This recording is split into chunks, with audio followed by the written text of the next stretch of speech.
First, a little good news. Teen pregnancies are right now, teen pregnancies almost always being unplanned pregnancies and unwed pregnancies, teen pregnancies at their lowest rate in 40 years. No thanks, of course, to the politicians, to the Republicans, to the conservatives, to the nuts, to the science haters, to the sex phobes, who've done all they can to drive the teen pregnancy rate up by doing what? By blocking access to birth control and abortion, but to birth control. But teen pregnancies, lowest rates in 40 years, and the abortion rate has not gone up in that time. What this points, and the rate of sexual activity among teenagers has not dropped. What this points to is increased access to contraception has brought the teen pregnancy rate down, down, down. Greater access to contraception brings the teen pregnancy rate down. Who knew, right? The teen pregnancy rate could be lower if access was easier, which brings us to Plan B. Plan B is one form of emergency contraception, which is kind of like a mega dose, a big zap of birth control that you take after you had sex without protection or a condom broke or you were sexually assaulted. It's basically backup birth control. It's Plan B. Plan B does not cause an abortion. What it does is it prevents ovulation or fertilization of an egg or an implantation. It is not an abortifacient. And yet, of course, the religious right screams that it is an abortion pill. There is an abortion pill, but Plan B ain't it. Now, Plan B is safe. Plan B is safer than Tylenol. And in 2005, Susan Wood, who worked as the top women's health official at the Food and Drug Administration in the Bush administration, resigned her job after the Bush administration blocked access to Plan B and other forms of emergency contraception for women under the age of 18. I'm going to read this quote from her. "This decision, which left women of all ages without appropriate and timely access to emergency contraception, was a clear rejection of recommendations that had been based on extensive review and evaluation of the pertinent data." That's what Susan Wood said in the New England Journal of Medicine in 2005. 2009, a federal judge, Edward Corman, who was appointed by Ronald Reagan and who worked for Richard Nixon, who is kind of a conservative dude, he ordered the FDA to reconsider their Plan B decision, the decision they'd made in the Bush era. Political actors, he wrote, were driving health policy, which, is kind of against the law. So he ordered the FDA to make Plan B available to women 17 and over and to look at the research and the data and the science and determine if Plan B should be made available over the counter without restriction to women of all ages. And in 2011, deep into the Obama administration, the panel convened by the FDA under this judge's orders concluded that the drug could be used safely by women of all ages, only to be overruled by Health and Human Services Secretary Kathleen Sebelius.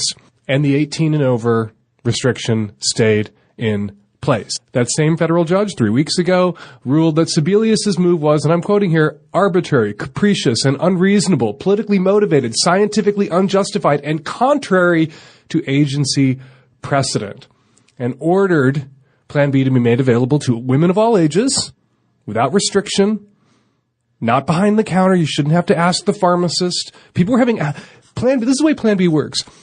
It prevents ovulation, prevents fertilization. You can take it after unprotected sex, whether a condom broke or you just got carried away in the moment or you were sexually assaulted. The sooner you take it, the more effective it is. With each passing day, it is less effective. It works up to 5 days after unprotected sex, but with each of those passing days, it's less effective. If you have to go to a pharmacist and produce an ID, what if the pharmacist isn't there? What if the pharmacy's hours don't coincide with your need for Plan B? Even if you have to wait 12 hours or 24 hours, your chances of becoming pregnant go up and up and up. And what if you're 16? And not 17 or 18. Anyway, the judge ordered the Obama administration to pay attention to the science, to pay attention to their own research, and to make Plan B available to women of all ages without restriction over the counter. And the Obama administration is appealing that decision and blocking it. They have decided to lower the age from 18 to 15. They'll make the drug available from the pharmacist. If you can prove you're 15, so there's going to have to be an ID check, but not if you're younger than 15. Now, the Family Research Council, our old friends at the Family Research Council, they hate this decision. They hate this judge. "This decision undermines the right of parents to make important health decisions for their young daughters," said Anna Higgins. Basically, what the Family Research Council is saying here is that parents should have the right to force their daughters to be pregnant against their daughters' wills. if that's what their parents decide is best for their daughters, that a 14-year-old shouldn't have access to this drug without a parent's consent. You know, when you talk about 14-year-olds, you talk about young women, you talk about access to contraception, we talk about access to abortion, a lot of people kind of get nervous because wouldn't it be better if the parents were involved? Absolutely, it would be better if the parents were involved. But you know what? A 14, 15, 16-year-old girl who has the kind of parents that she can go to in a crisis like this and ask for help obtaining an abortion or emergency contraception is going to go to her parents. The kind of 14-year-old who has parents that she cannot go to is the kind of 14-year-old that we need to eliminate these restrictions for, to protect her. You know, the kind of 14-year-old who maybe had unplanned, unprotected sex, you know, when her dad raped her, shouldn't have to go to her fucking dad to get his permission to go get some Plan B and prevent a pregnancy. And yet, here we have the Obama administration carrying forward these bizarre and anti-woman and anti-science policies of the Bush administration. Obama's Food and Drug Administration is blocking access to Plan B for women of all ages, despite what is now 2 decades worth of science showing that it should be made available, that it is safe, safer than Tylenol. Susan Wood says, girls can go to Walgreens and buy all the Tylenol that they want. They cannot buy the Plan B that they might need, despite the fact that Plan B is safer. Reading all about this, and it's really maddening, made me remember Barack Obama's inauguration, the first one, and his first inaugural address, where he said, "Everywhere we look, there is work to be done. The state of the economy calls for action, bold and swift, and we will act. We will build roads and bridges, the electric grids and digital lines that feed our commerce and bind us together." And then he said, "We will restore science to its rightful place." I was in a room full of lefties on Inauguration Day in 2009 when George Bush was sworn in. And when he said, "We will restore science to its rightful place," cheers erupted in the crowd. That meant something to us as liberals and progressives, as the reality-based community. And it is so distressing to know now that there was an asterisk at the end of that sentence. We will restore science to its rightful place unless the science has something to do with sexually active teenagers and with women's reproductive health and with women's rights. Then we're going to kick science to the curb. We're going to put science in exactly the same box that the Bushies put it in. We're going to ignore it. We're going to fight it.